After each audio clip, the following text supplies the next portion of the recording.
Kita ketemu lagi di Awesome tentang bullying ya. Tema malam ini bullying.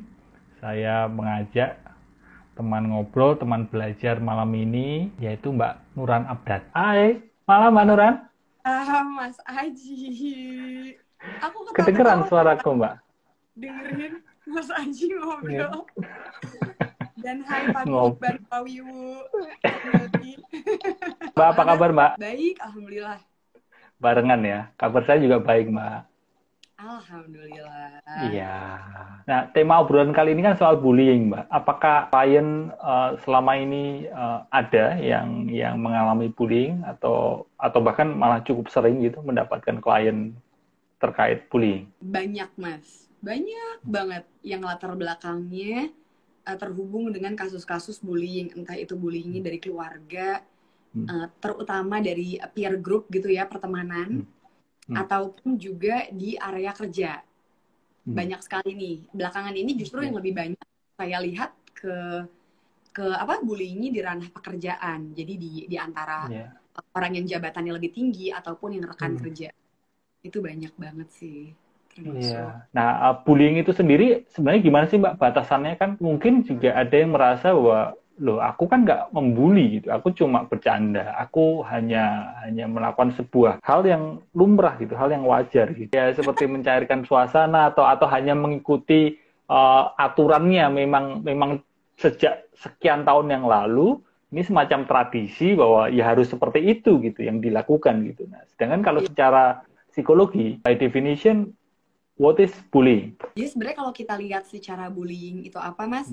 Ini bentuk dari sebuah perilaku, ya, sikap kita, perilaku kita yang lebih ke arah agresif ketika seseorang dengan sengaja berulang kali atau beberapa kali menyebabkan seseorang lainnya itu atau lawannya dia, rekannya dia merasa tidak nyaman, merasa tersinggung, merasa terintimidasi. Poin paling dasar adalah terintimidasi. Aku layaknya diserang sama seseorang dengan kalau anak muda kan suka ngomong ya cuman ngecengin aja, ngeledekin aja, nggak maksud, misalkan gitu ya kalau si guru udah ngomong nih, apalagi anak sekolah. Tapi kan gaya bahasa ngecenginnya si A dengan si B dan si C kan pasti beda-beda ya, Mas. Nah, ini kadang nggak kita kenalin. Karena tidak kita kenali karakter teman-teman kita, dan kita membawa karakter kita yang biasanya dari rumah, mungkin dari pola asuh kita, mungkin dari sosial lingkungan kita, ya ternyata membuat orang lain sensitif, irritable, sedih, merasa terpuruk, ataupun tadi luka hatinya. Itulah dia si bullying akhirnya. Dan bullying ini bisa terjadi dalam usia berapapun. Apakah ada jenisnya, Mbak? Maksudnya bullying ini apakah ada spektrumnya gitu? Ada bullying jenis ini gitu? Ada. Memang secara teorinya kan beragam banget ya, Mas. Bullying tuh biasanya terbagi ada physical bullying. Oke, itu yang body sudah shaming gitu ya. Body shaming tuh justru sebenarnya lebih ke dari verbal. Mereka kan ngomongin verbal bullyingnya. Tapi kalau fisik tuh ada kan, Mas, kalau zaman saya dulu sih di sekolah ada namanya labrak-labrakan, sampai ada yang ditampar, ada yang di ospek sampai digebukin, ada yang bersikap menoyor temannya, mungkin kepalanya disuntrungi. Yang lebih ke tindakan fisiknya terlihat atau terasa, celana dipelorotin. Tuh. Perempuan kerap kali memegang bagian-bagian khusus di tubuh perempuan tersebut ya, yang dirasa memalukan bagi perempuan lain, disentuh sama laki ataupun sama perempuan. So itu physical bisa juga nanti masuk ke ranah pelecehan juga. Bullying ke arah pelecehan seksual itu bisa. Ada juga mental bullying, ketika ini yang paling susah dianalisa nih, Mas. Ketika mental bullying adalah biasanya tuh ketika saya memandang Mas Aji dari kejauhan dengan pandangan yang sinis, dengan kesel, kayaknya tuh sirik, benci, tapi aku ngeliatin dari ujung kaki sampai ujung kepala dan membuat Mas Aji merasa malu, takut, terintimidasi, bingung, cemas. Itu bagian dari aku sebenarnya memberikan transfer mental bullying. Oke? Kayak merendahkan gitu ya, ada unsur kayak siapa lu gitu kan? Iya, merendahkan Ya, banget. Betul. ya, Dan ya. juga misalkan dalam peer group kita mengucilkan sesama teman, Hmm, kita hmm, mencueki dia, ataupun hmm, kita bikin rumor-rumor tertentu, itu masuk ke hmm. mental, disambung dengan verbal bullying. Akhirnya Oke. ada Ya, verbal. ya. Dan dan paling banyak kayaknya zaman sekarang cyberbullying sih, Mas. Kerasa nggak sih, Nah, Mas? iya benar. Baru mau aku tanyain, Mbak, cyberbullying itu berarti kan sebenarnya tidak mungkin physical bullying kan, karena di dunia maya. Tapi yang terjadi adalah uh, verbal dan mental bullying ya. Cyberbullying ini relate akhirnya, Mas, dengan sejak tahun 2018 atau 2019, mungkin Hmm, 2019 awal saya pernah bikin hmm, campaign bersama salah satu produk gitu ya. hmm, Itu hmm, tentang beauty bullying. Kita angkat tema hmm, itu karena di luar negeri hmm, juga sudah cukup banyak diperbincangkan.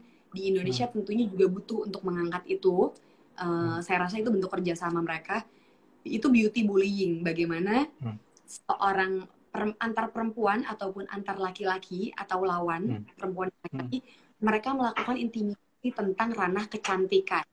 Yang hmm, kecantikan tidak melulu wajah ya, Mas ya, mungkin hmm. bagian Ya. tubuh. Ini relate Hmm. dengan body shaming. Sebelum saya bertanya banyak tentang bullying secara umum, saya malah interest soal cyberbullying gitu, Mbak. Sepertinya ya, ini sebatas aku melihat saja, belum tentu benar, tapi mungkin aku ngelihat itu ada orang-orang yang begitu mudahnya komen yang cukup pedas gitu. Meskipun sebenarnya orang tersebut nggak kenal gitu sama yang dikomenin gitu. Nah, Betul. itu ada kemungkinan apa sih Mbak gitu? Maksudnya aku sendiri pun juga pernah ngalamin menerima hal itu gitu.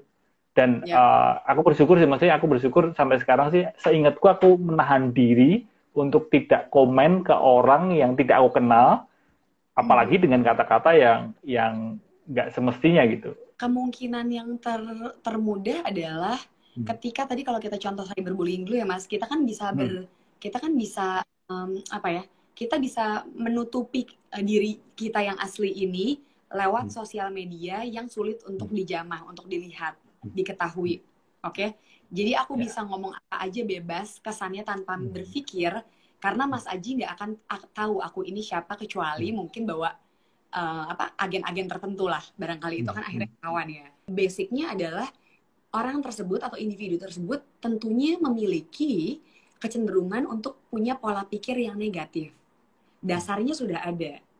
Hmm. Karena tidak mungkin ketika dia punya pola atau pattern dalam pengasuhan dan dalam kehidupannya positif, dia mudah untuk mentransfer pernyataan-pernyataan yang tadi buruk ataupun negatif. Hmm. Jadi ini Hmm. sudah ada bibitnya nih.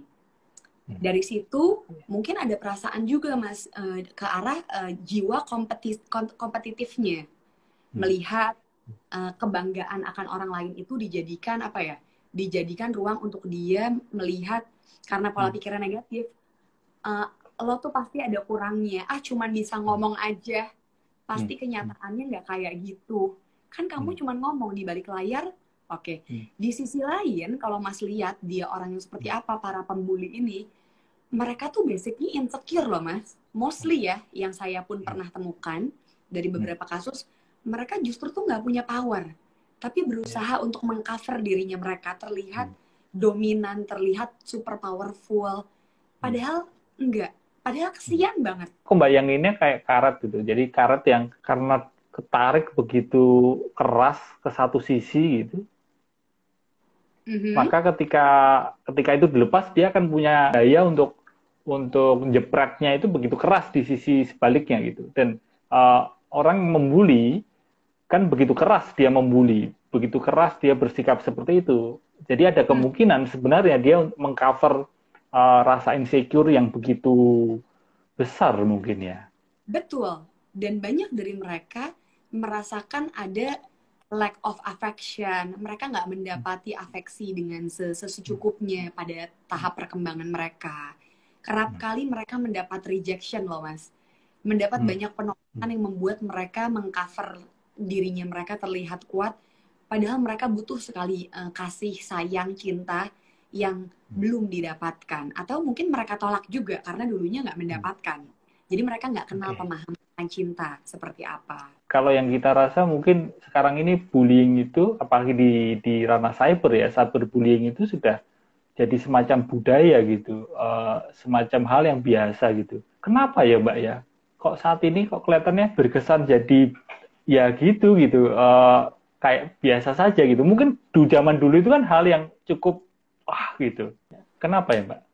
Kalau dilihat kenapa, dilansir dari beberapa penelitian sendiri, itu bisa aku lihat sebagai banyak orang berpikir atau memahaminya dengan seseorang mendapatkan bulian, itu adalah ranah untuk dia belajar mengenai resiliensi. Ini pemahaman yang tidak benar ya. Aku langsung info, ini pemahaman yang tidak benar di awal. Karena mereka punya pemikiran dengan kamu ditusuk, bully, dengan kekerasan di sini bukan berarti dipukul saja, tapi dengan kata-kata yang mungkin kasar, dipikir oleh mereka itu adalah teknik membimbing agar kita kuat diterpa masalah apapun. Memang nyatanya pada beberapa individu ini berhasil, pada beberapa individu ini benar berhasil. Tapi apabila kita menggali dari keberhasilan dia, jika dia sudah kita tanyakan apakah nyaman mendapati peristiwa tersebut, tetap terjadi ketidaknyamanan dan luka yang masih dia ingat. Belum tentu itu menjadi terkesan luka masa kecil yang mendalam, belum tentu, tidak semua kasus seperti itu, tapi mayoritas mereka memiliki luka yang masih dalam tadi, yang terbawa hingga ke masa dewasa, yang nanti efeknya banyak dampaknya. Apakah akhirnya dia punya kondisi trust issue dalam relasi. Misalkan ya, apakah dia nanti tidak punya kepercayaan diri yang cukup sesuai dengan karakternya dia. Dia justru kepercayaan dirinya itu jadi rendah.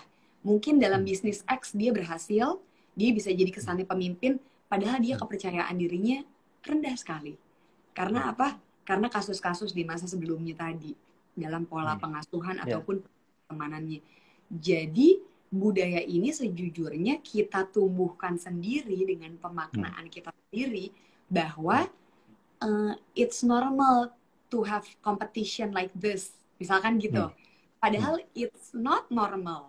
Kalau mau ditanya, ini nggak normalnya, ini nggak bisa diterima, ini nggak boleh dilanjutkan. Aku boleh ngasih contoh kali ya Mas. Tadi Mas Aji kan kasih contoh kasus di kampus. Ini baru jadi. Kalau teman-teman yang baca berita, harusnya teman-teman tahu berita tentang ini. Paguyuban Wuru, apa tadi namanya? Wawiwu ya. Iya. Nggak tahu itu teman-teman Paguyuban Wawiwu baca berita atau seringnya tiduran itu. Kadang baca berita aja teman-teman males sih ya, termasuk saya. Lebih rajin rebahannya. Di kasusnya itu adalah ini seorang mahasiswa yang akhirnya memutuskan untuk bunuh diri. Oke. Dan ini bukan kasus pertama. Kalau kita flashback, ribuan kasus lainnya sudah terjadi baik di Indonesia dan di negara-negara berkembang lainnya atau negara-negara hebat lainnya.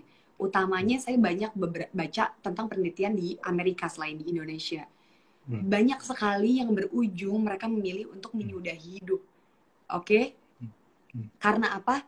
Karena nggak mampu nge-handle perasaan terkucilkan, perasaan dihina, perasaan dicaci seperti ini. Kebayang nggak sih dalam sebuah instansi pendidikan yang harusnya kita dapat, yang harapannya kita mendapatkan hal yang indah, menyenangkan, bisa have fun, taunya malah menjadi bentuk dari situasi yang apa ya, yang mungkin kayak mimpi buruk buat si anak tersebut atau buat si individu tersebut.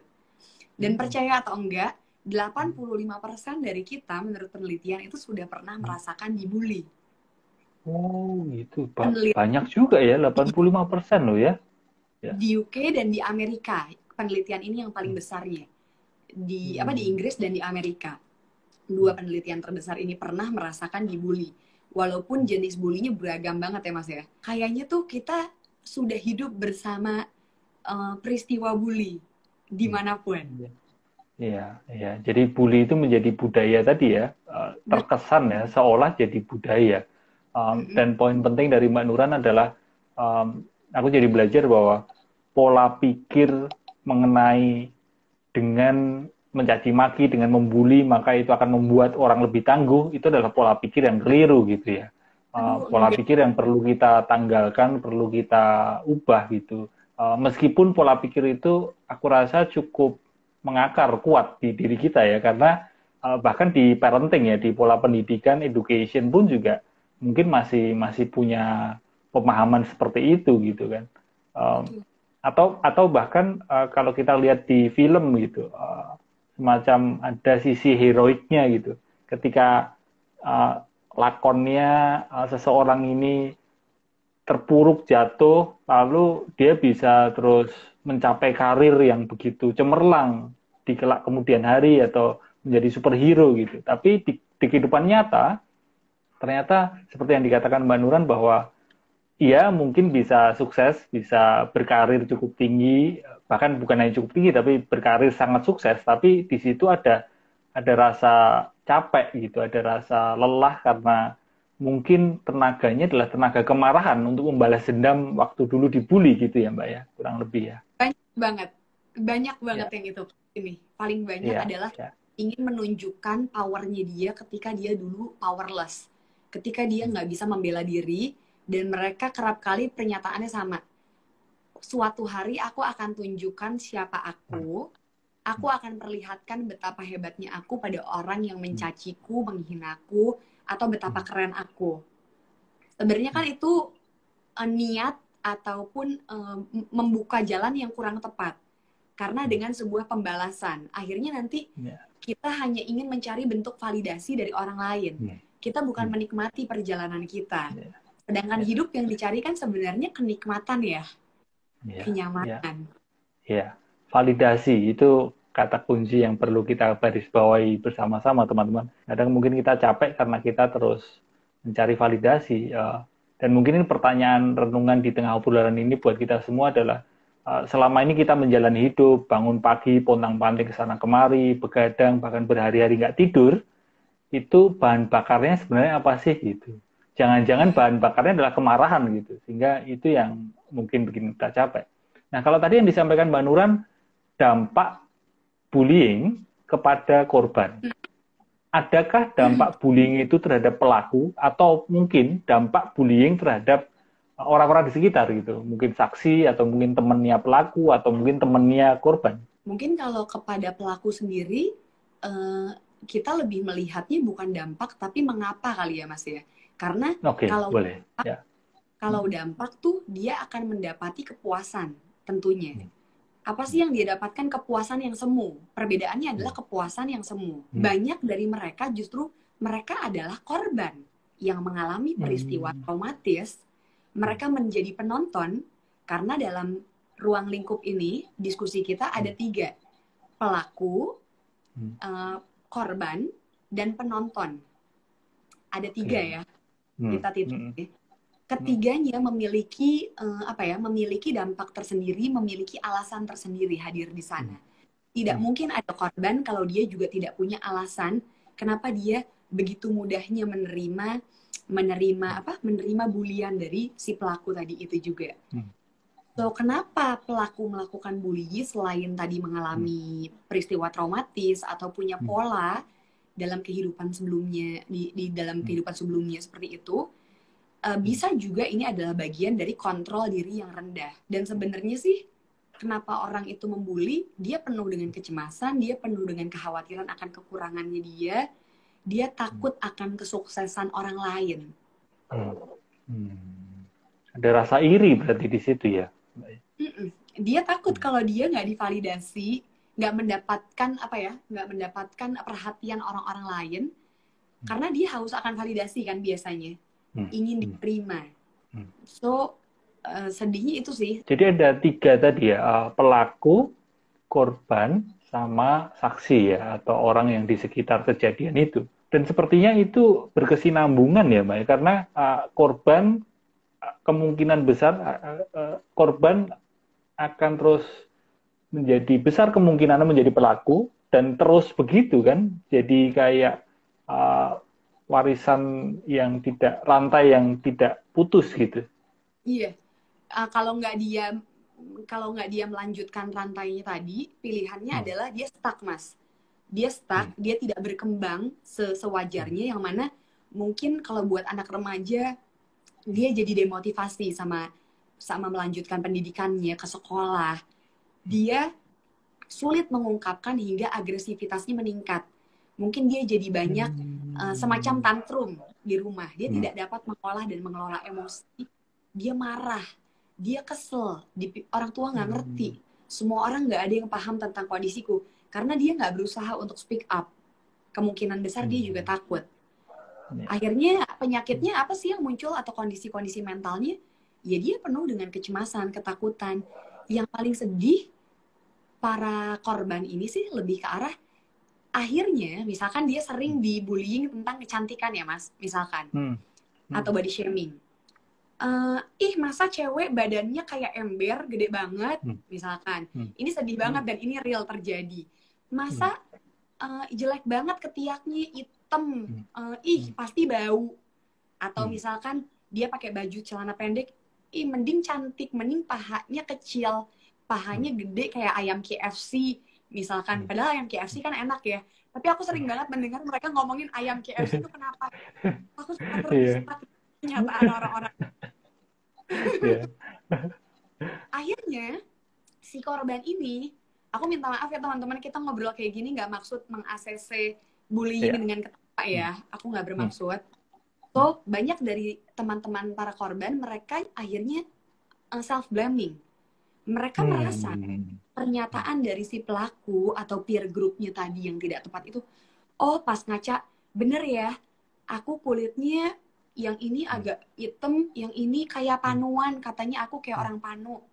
Aku pahanya bener gede banget, dan lain-lain, akhirnya tadi, dia blaming. Dan dia meng-ACC, akhirnya dia mengisolasi diri, mengucilkan diri sendiri.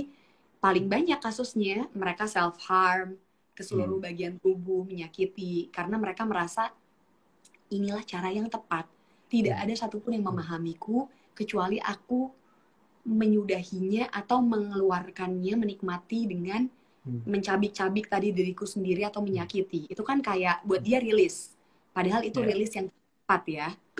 Kedua, mengarah ke pemikiran untuk bunuh diri. Ini banyak sekali. Berakhir melakukan bunuh diri. Kalau terkait penelitian, apakah ada ini, Mbak? Pelaku bullying dengan hubungannya dengan gender?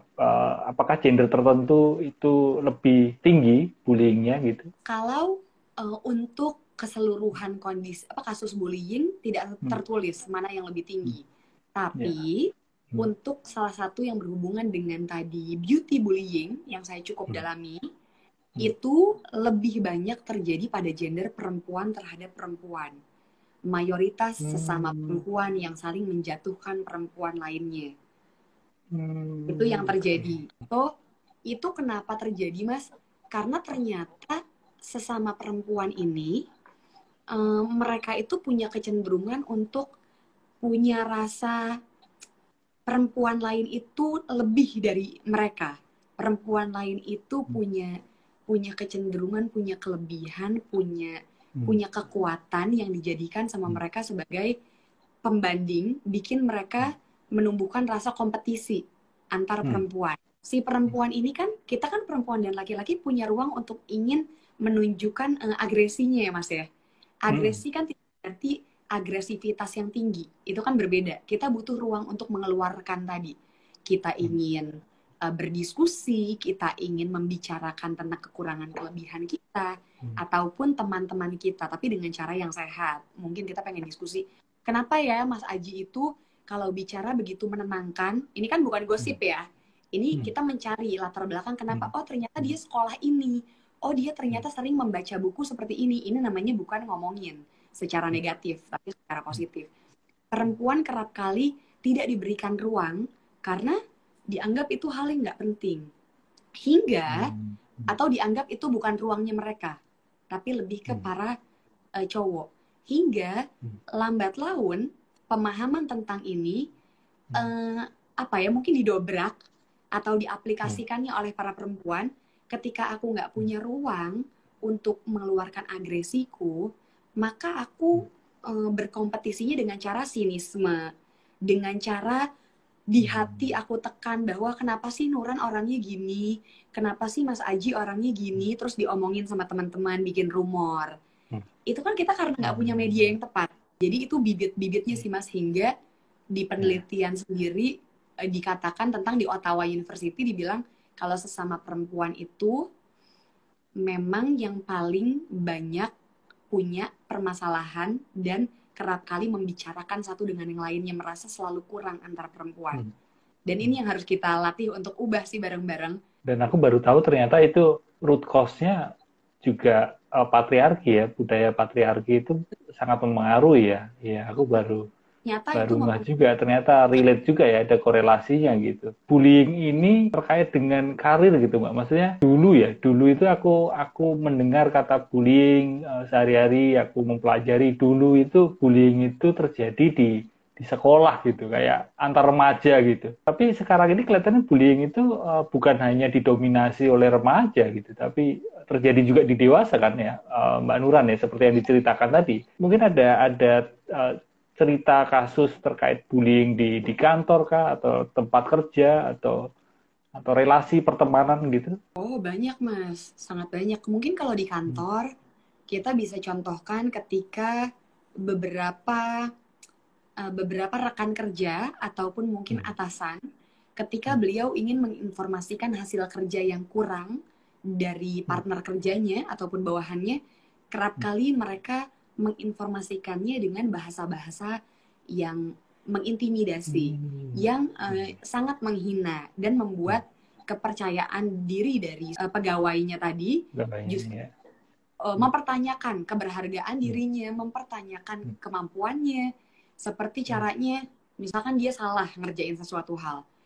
Itu sering banget yang namanya hasil print out-nya tadi atau laporannya dia mungkin hanya dilempar aja di depan mukanya si kliennya, di depan si pegawainya sambil menyuguhkan atau memberikan kata-kata yang memang sangat tidak berpendidikan. Kalau kita memahami makna pendidikan, apakah bentuk bahasa binatang, apakah bentuk tentang bodoh, kamu tidak cerdas, saya merasa salah untuk meng-hire kamu tidak pantas di sini. Ini adalah beberapa situasi yang kerap kali terjadi tentang lebih ke verbal ya. Ada yang fisik juga, tapi ini yang banyak verbal justru. Bullying ini ya, bukan hanya di ranah remaja, tapi juga di orang dewasa, di bidang karir, di bidang pekerjaan, di bidang pertemanan, bahkan di bidang relasi ya. Rumah tangga pun juga bisa terjadi bullying ya, Mbak Nuran ya. Jadi kayak suami istri gitu tanpa sadar, sikap, tindakan, perkataan, ya, tatapan mata kadang malah juga kok menganggap sinis dan sebagainya, itu juga termasuk bullying. Nah, ini mungkin pertanyaan yang ditunggu-tunggu kita semua, yaitu tadi kan ada 3, pelaku, korban, dan saksi. Kita mulai dulu dari pelaku. Gimana caranya supaya si pelaku tidak melakukan bullying?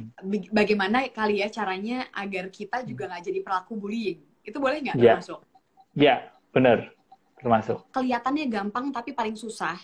Kalau teman-teman kenal dengan pemahaman di ranah psikologi, sekarang banyak banget kan bahas tentang self-love gitu ya. Banyak banget itu diagung-agungkan. Poin dari self-love yang saya pelajari adalah bagaimana kita tuh belajar untuk mengasihi si diri kita sendiri, memperhatikan diri kita sendiri, memberikan asupan untuk jiwa kita sendiri, caring, feed your soul, oke? Kalau kita biasa kasih makan, ini jiwanya. Lewat apa? Lewat bagaimana kita membentuk kerjasama sama diri kita lewat hal-hal yang mungkin membuat kita jauh lebih nyaman. Ini bagian dari, aku nyebutnya bagian dari self-compassion. Barangkali Mas Aji pastinya sangat mendalami tentang itu. Bagaimana berbagi kasih dengan diri kita sendiri. Ngapain sih yang paling gampang? Coba deh berlatih untuk punya waktu dan ruang yang memang bisa kita nikmati, bisa kita banggakan sama diri kita sendiri. Walaupun tadi Mas Aji ngasih contoh, ini adalah grup kaum rebahan. Aku suka tuh kalimat rebahan.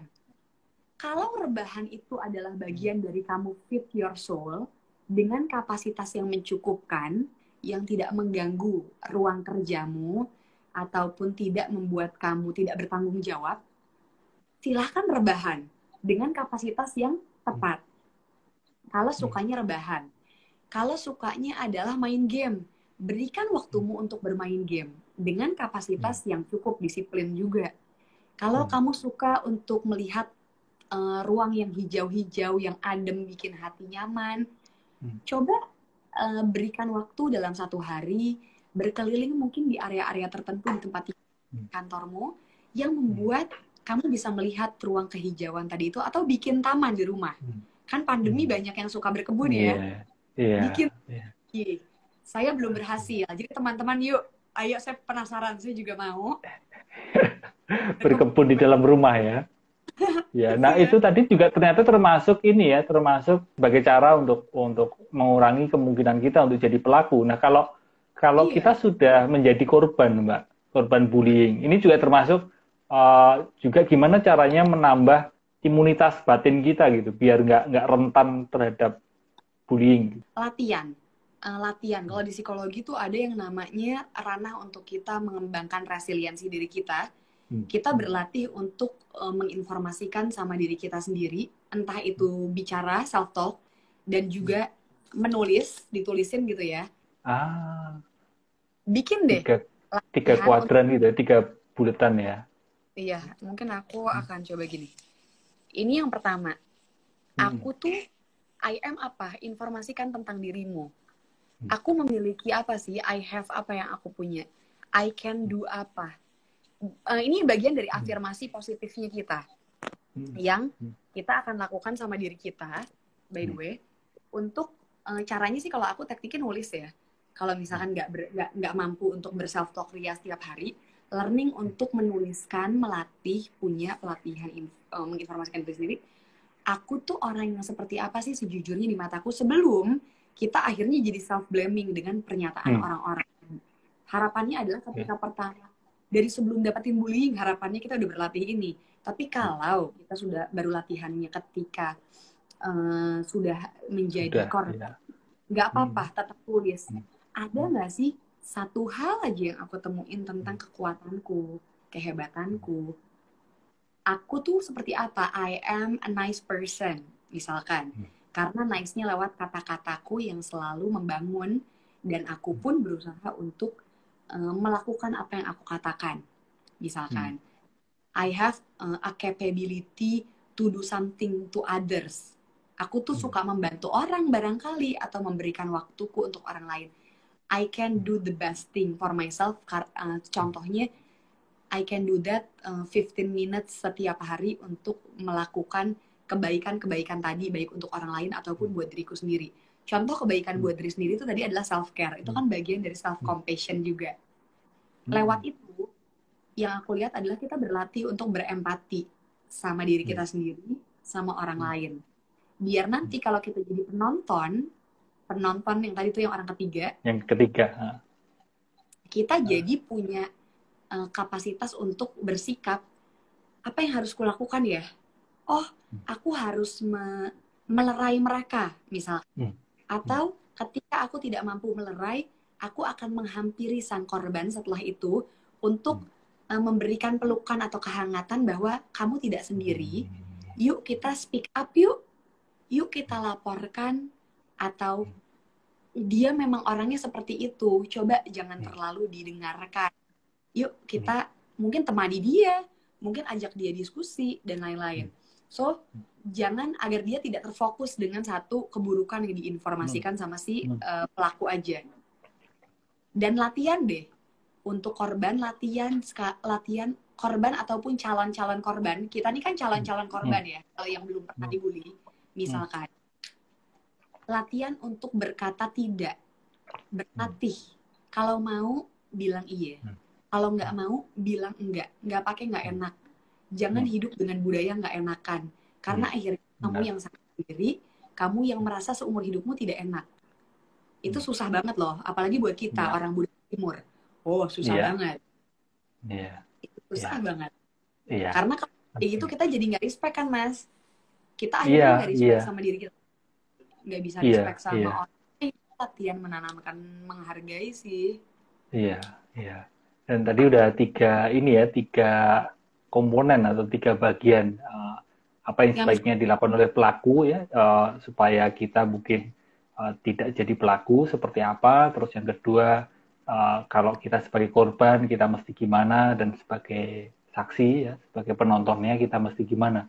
Aku percaya sih kalau kalau kita semakin kita mengenal diri kita maka penilaian orang lain yang kemungkinan penilaian orang lain itu salah itu tidak langsung kita percaya gitu karena kan kita lebih mengenal diri kita gitu jadi apapun omongan orang lain kita jadi lebih resilient gitu mungkin kita ini perlu belajar egois sih keribetan keribetan hidup ini mungkin karena kita kurang egois gitu karena kita terlalu mikirin orang lain. iya. Jadi mungkin kita ini memang ada kalanya perlu menambah sisi egois kita gitu, ya. Karena kalau semakin kita egois, sebenarnya loh ini pola pikirku aja. Semakin kita egois, kita nggak mungkin membuli orang lain gitu. Karena kan kita semakin memikirkan hidup kita, semakin ngeh gitu, semakin egois, kita semakin sadar bahwa betapa ribetnya hidup kita gitu. Kalau udah sadar betapa ribetnya hidup kita, maka kita tidak akan punya waktu buat ngurusin hidup orang lain gitu. Jadi Oh, belajarlah egois gitu. cocok Egois banget ya. lah gitu. Tapi sebelumnya mungkin Mbak Nuran untuk menutup tema bullying ini, apa yang ingin Mbak Nuran sampaikan kepada kita semua? Aku ingin sekali share sama teman-teman. Aku di sini tidak hanya sebagai Nuran seorang praktisi psikolog, tapi sebagai Nuran yang juga sangat tahu rasanya menjadi korban bullying. Jangan anggap bullying itu tuh, jangan anggap sepele bullying, karena bullying selalu terlihat sederhana. Kata-kata kita mudah sekali kita ungkapkan. Kita belajar, kita mengemukakan kata-kata tuh mudah. Karena sederhana, kita kerap kali menyepelekannya dengan bentuk canda tawa. Oke? Nyatanya, saat kita memandang sesuatu dengan sebelah mata seperti tadi itu, justru disitulah efek yang luar biasa buat kita dan buat orang yang ada di hadapan kita dan sekitar kita. Karena itu akan mendefinisikan siapa kita. Kata-katamu, sikapmu, perilakumu, itulah kamu yang asli. Jadi, kenapa sih nggak berlatih untuk mengasihi? Kenapa nggak berlatih berbaik-baik sama diri sendiri? Karena ketika kita juga berlatih berbaik, pasti ini akan berbalas ke orang lain. Kita juga akan bersikap yang indah, yang baik, yang menumbuhkan kenyamanan. Harumnya kita tuh akan terasa dimanapun kita berada. Bukan karena kesuksesan kita di kancah praktisinya atau profesinya aja, nggak bisa dilihat dari situ. Tapi setiap langkah kita jadinya selalu indah, dipandang juga dengan nyaman, dan yang paling indah ketika kita memandang diri kita sendiri. Itu adalah prestasi yang paling luar biasa sih. Jadi prestasi yang paling luar biasa adalah ketika kita bisa melihat keindahan di dalam diri kita ya, Mbak Nuran ya. Okay. Satu buku yang mungkin direferensikan buat teman-teman. Judulnya apa? Pengarangnya siapa, Mbak? Aku sebenarnya nggak bisa ngasih satu buku, maunya 2. Ya udah, tapi satu dulu. Ya boleh 2 nggak apa-apa. Satu, semua bukunya. Thich Nhat Hanh. Semua bukunya dia ini penting. Semua bukunya ya. Oke. Semua. How to love, how to see, how to fight, semua. Yang kedua, bukunya semua ada di sini loh. Kebetulan. Yang kedua ini manfaat banget. The Last Trust Lifestyle. Pengarangnya Carl Vernon. Oh, Carl Vernon, ya. Iya. Ya. Atau mungkin nanti bisa difoto terus di-post di IG story-nya Mbak Nuran ya. Ya. Boleh. Karena biasanya teman-teman nanti ya. Ya, kalau itu the father of mindfulness ya. Menurutku Thich Nhat Hanh itu the father of mindfulness ya. Iya, luar biasa. Iya. Nah, itu buku ya.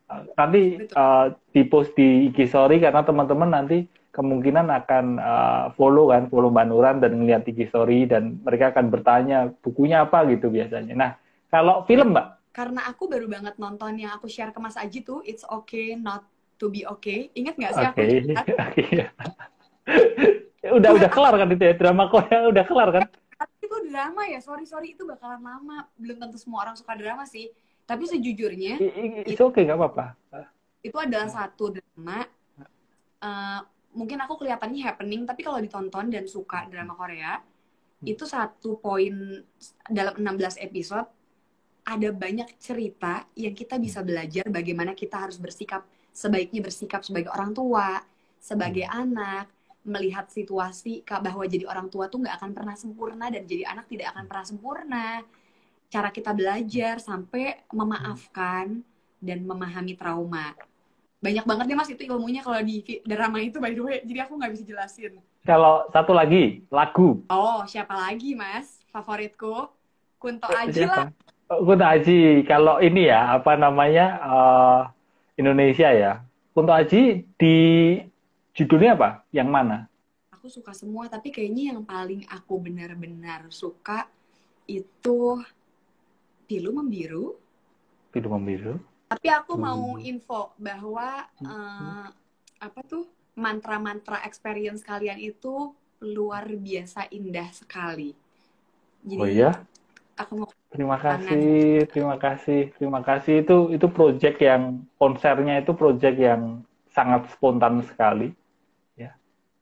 Dan ngalir gitu aja. Video klipnya itu juga ngobrolnya nggak serius-serius banget gitu, ya udah ngalir aja gitu. Dan aku juga nggak ngira sih reaksinya seperti itu. Makasih Mbak Nuran, sampai ketemu lagi. Selamat malam, selamat beristirahat ya teman-teman ya.